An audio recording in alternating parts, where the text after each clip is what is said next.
महात्मा बुद्ध एवं उनका शिष्य काफी समय से एक ही नगर में प्रवचन दे रहे थे। उन्हें उस नगर में काफी ज्यादा समय हो चुका था, इसलिए अब महात्मा बुद्ध चाहते थे कि उन्हें अब दूसरे नगर की ओर जाना चाहिए एवं यह नगर छोड़ देना चाहिए।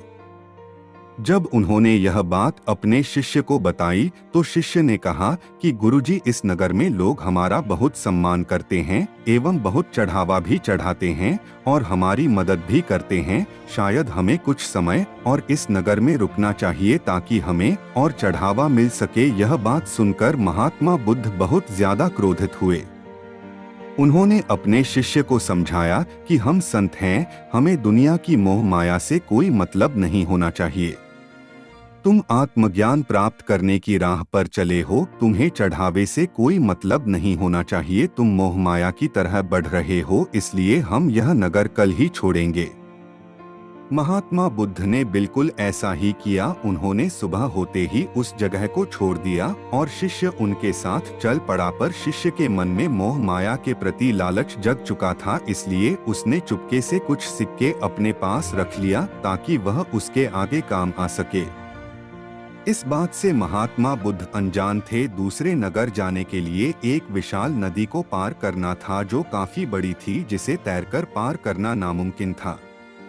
परंतु वहां एक नाव चलाने वाला व्यक्ति था जिसका कार्य था कि वह लोगों को नदी के उस पार छोड़ता था। वह बोला, मैं आपको नदी के उस पार छोड़ने के 2 सिक्के लूंगा। परंतु महात्मा बुद्ध ने कहा, मैं एक संत हूँ, मैं अपने पास धन नहीं रखता। परंतु वह व्यक्ति उसने कहा, मैं अपने परिवार को पालने के लिए काम करता हूँ, यदि मैं अपने धंधे से समझौता कर लूंगा तो अपने परिवार को क्या खिलाऊंगा। इसलिए उसने महात्मा बुद्ध को फ्री में नदी पार नहीं कराई।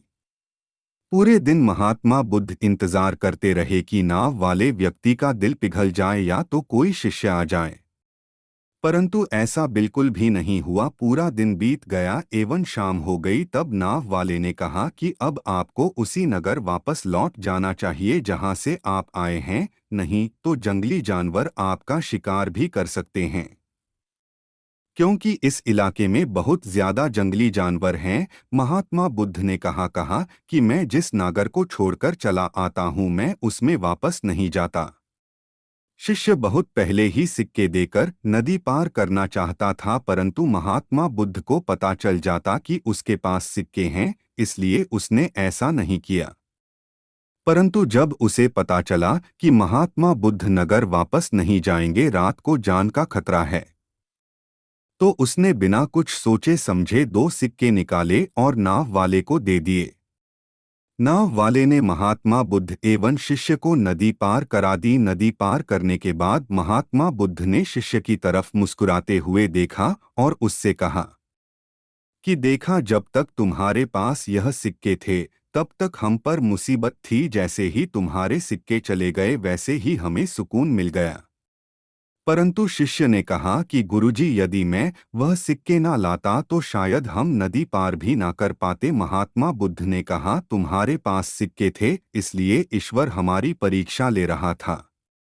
वह तुम्हारी हरकत को मेरे सामने लाना चाहता था, इसलिए उसने इस खेल को रचा। महात्मा बुद्ध ने उसे समझाया कि त्याग ही मानव विकास का रास्ता है। यदि तुम चीजों का त्याग नहीं करोगे तो कभी भी सफल नहीं बन पाओगे। यदि वह सिक्के तुम्हारे पास न होते तो ईश्वर बहुत पहले ही हमें नदी पार करा देता, परंतु तुम्हारे पास सिक्के थे, इसलिए वह हमें आखिरी समय तक आजमाता रहा। शिष्य को भी यह बात भली भांति समझ में आ गई कि लालच ही वह मुसीबत है जो व्यक्ति को जिंदगी में सफल होने से रोकता है एवं उसे आगे नहीं बढ़ने देता। त्याग ही सफलता का रास्ता है। इस कहानी से हमें यह सीख मिलती है कि हमें लालच नहीं करना चाहिए। दुनिया में इतनी दौलत है ही नहीं जो किसी भी मानव की हवस को पूरा कर सके, इसलिए हमें कभी भी मोह माया के रास्ते पर नहीं चलना चाहिए। त्याग ही वह एकमात्र उपस्थित है जिसके द्वारा हम जीवन को बेहतर तरीके से समझ सकते हैं।